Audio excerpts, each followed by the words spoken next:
Hey everybody, how's it going? Hope you're having a lovely day. So in previous videos I've done on this channel, I've talked about the fact that if you are running a business or living in New York City, there are many downsides, but one of the upsides is when you have 8 million people in a space the size of Knoxville, Tennessee, you tend to have this incredible population density that adds to collaboration. You have all these different people that you are able to do business with. You have all these people that can potentially be your customer. So you're going to make more money there than you will somewhere else. And for many people, this is worth it. If you can make $130,000 a year instead of 50, it may be worth it. The problem that we're getting to at this point in time is, as it says in this article, a $300,000 salary feels like $100,000 in the priciest U.S. cities. The line that is the most striking to me is not the part where, again, Honolulu, San Francisco, and New York are just by above. You need to make hundreds of thousands more to live there. It's what they say about Houston. Meanwhile, in Houston, an employee only needs to gross about $125,000 to achieve the same purchasing power as someone making $312,000 in New York. A six-figure paycheck is much easier to achieve in Texas, according to Smart Assets Analysis, since the cost of living in many Lone Star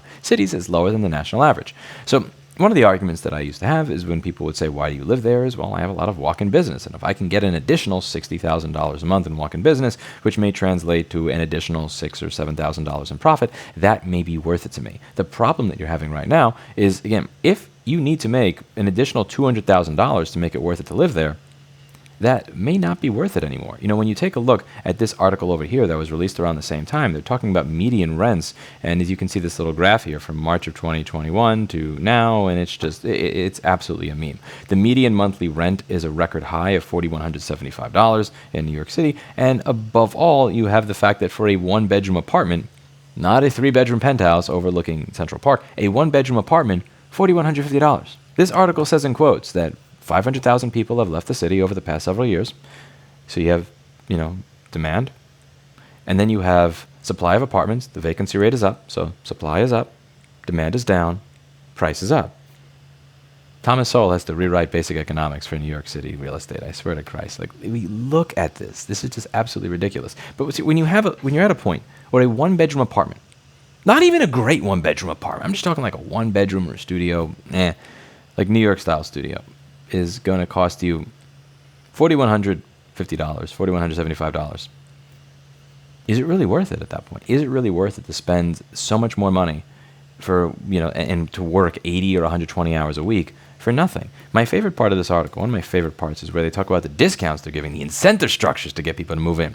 Landlords are finding that they're pushing rents and they're actually getting it. The average lease was signed with a 0.7% discount from the listing price, well below the 5% that new leases got in February. So they're sweetening the pot with a 0.7% discount.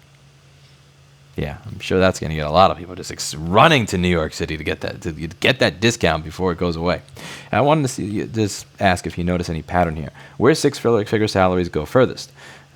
Memphis, Tennessee; El Paso, Texas; Oklahoma City, Oklahoma; Corpus Christi, Texas; Lubbock, Texas; Houston, Texas; San Antonio, Texas; Fort Worth, Texas; Arlington, Texas; St. Louis, Missouri. You notice a pattern there. You notice a pattern among the places where cost of living is going down instead of going up? Yes. These are places where you do not have to be a millionaire or a multimillionaire to feel like a middle-class person. And if an average-ass apartment is $4,175, if the government is taking 10% more from you in New York State than they would be taking from you if you live in Texas, these things do add up, and you do have to ask yourself, is it even worth it to make more money if I don't get to keep any of it? Because 15 years ago, I could understand the argument somebody made when they'd say, you know what, I'm here, it's a little bit more expensive, but I make more money. Fine. Your apartment costs $1,000 a month more, you make $40,000 a year more. Makes sense to me, man. This is just, the numbers just don't add up anymore. And the thing that I find the silliest about all of this is just this complete lack of the concept of supply and demand when it comes to real estate here. Like, again, when 500,000 people leaving, you would think that would mean that there's less demand for the real estate, and they do cite that in this article. Again, to be clear, when people say this as if it's apocalyptic, again, you have over 8 million people in New York City. Literally, the population of Miami could leave New York City and you barely notice. The population of Nashville could leave New York City and you'd barely notice. If you just take a look at the list of major cities in the United States, like Albuquerque, Milwaukee, Sacramento, Kansas City, Atlanta. Like, again, Atlanta has like 5% the population of New York City. Raleigh, North Carolina, 5%. So, again, when people say 200,000 people have left and make it sound like it's absolutely apocalyptic, it's not apocalyptic. But you'd think that that would mean that the rent would eventually go down, not up. And I've gone over this in many of my videos that I've done. You have a place that looks like it was bombed during World War II, and this building is going for $1.4 million. You have a store that, again, is about the size of my old store that I had in New York City. That's $75K a month. This closet is like $25,000 a month. And you have many city neighborhoods that I walk through where you can just walk up and down the block, and you see again, like here you have spray paint in front of a retail space for lease sign. You have a number of spaces where the windows are cracked and there's nobody inside of it, where the entire block is nothing but empty stores, and these empty stores are still asking $100 or $200 or $500 a square feet, which is absolute insanity.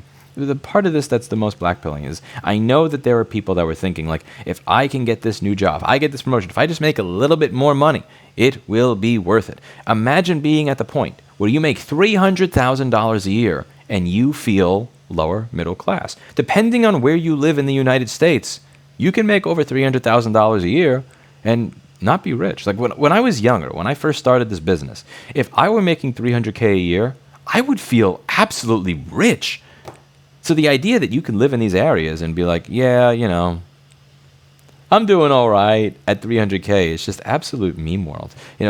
Texas has its faults by all means, but I'll be honest with you, I kind of like Round Rock. I really do. Again, if I want to go to a city, if I want to see live music, if I want to go to a party, if I want to get dragged into some whatever investor, yuppie event or whatever, I can do that in Austin. And when I want peace and quiet, I can drive 25 minutes away and go to some place where 4,000 square feet, a front yard, a backyard, peace, quiet, and kind neighbors can be had for $500,000 or under, which is honestly pretty sweet. Is it the most beautiful part of the United States? Not really. Does it look the way Newport or Laguna Beach do when you're driving around California? No, but it doesn't cost $4 to $8 million either. So I'll settle for it. I'm kind of curious what you think. Why do rents in this city never go down? People leave. New construction occurs. The laws of supply and demand, they appear to apply in almost every other section of the country and in every other aspect of our lives, but it just never does here. The price goes up, up, up, up, and up. And I'm trying to not be a part of creating that demand by, not living there. Let me know what you think in the comments down below. That's it for today, and as always, I hope you learned something. I'll see you all in the next video. Bye now.